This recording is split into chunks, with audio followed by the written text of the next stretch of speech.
Welcome back to the CryptoMind Business Cast. It imposes rigorous requirements on the design, the quality, the training data, the whole environment. And that's totally different from the traditional ex post model. Completely. Ex post measures like civil liability laws are just designed to compensate for damages after something bad has already happened. So if an algorithm ruins your credit score, you sue for damages afterwards. That's the old model. The RIA demands preemptive action. It's trying to balance protecting fundamental rights, and they cite over 20 of them, with the need to, still foster innovation. A balancing act. A very delicate one.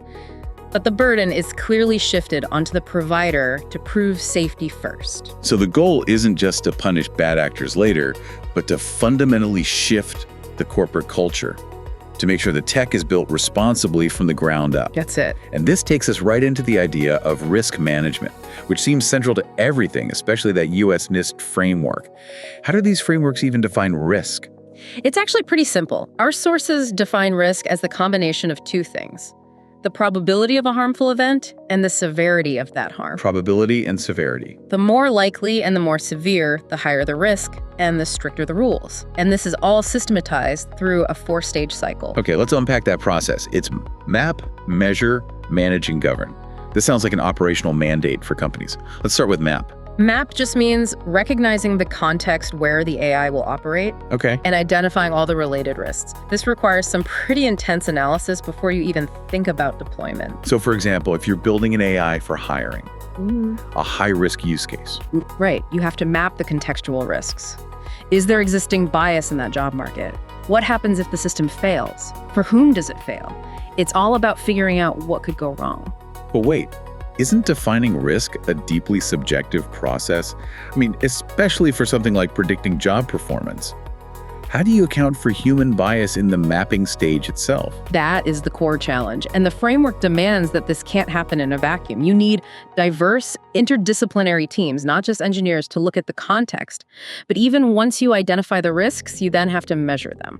How on earth do you measure something like bias or a violation of dignity? So measure involves assessing and tracking those risks with relevant metrics. And it goes beyond just simple numbers. You might quantify a failure rate, sure, but you also have to assess the impact of that failure on fundamental rights. Give me an example. If hiring AI scores male candidates 20% higher than equally qualified female candidates, that's a measurable bias risk. You have to ask, how likely is this to happen? And how severe is the long-term impact on women's employment? Right.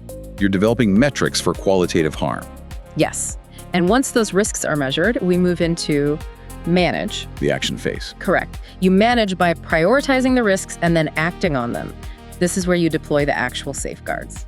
So if your data shows a systemic gender bias, the manage phase requires you to fix it, filter the data, reweight it, or maybe implement mandatory human review points. It's about deploying concrete solutions. And finally, govern. This sounds like the bureaucratic part, but maybe the most important. Govern is the overarching requirement. It's about cultivating a culture of risk management throughout the whole organization. This isn't a one-off check. It's a continuous cyclical process. So documentation, internal audits. Comprehensive documentation. Designated oversight personnel. For a high-risk provider, it means a documented quality management system and keeping logs for years. The implication is huge. Documentation and internal control are now as critical to the business model as the code itself. Wow, this sounds like a massive undertaking. And it's clear the toughest rules are for what the EU calls high-risk systems, or SAR. Let's dig into that. What's the biggest compliance headache for a company that lands in that category? I'd say the biggest trap is just the sheer weight of the ongoing compliance burden. The legal threshold for being classified as high risk is very specific. The system has to pose a significant detrimental effect on health, safety, and fundamental rights of EU citizens. So it's a high bar. It's an intentionally high bar, mainly to avoid restricting international trade too much. But if you cross that line, the cost of entry is immense. So what kinds of applications actually cross that threshold? Seems like it's all focused on areas where AI can fundamentally change someone's life, their job, their health, their freedom. That is the perfect way to sum it up.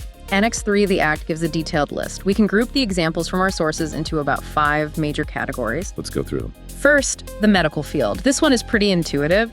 It includes AI systems used in things like robotic surgery or as components of medical devices like diagnostic software. So the risk is direct physical harm.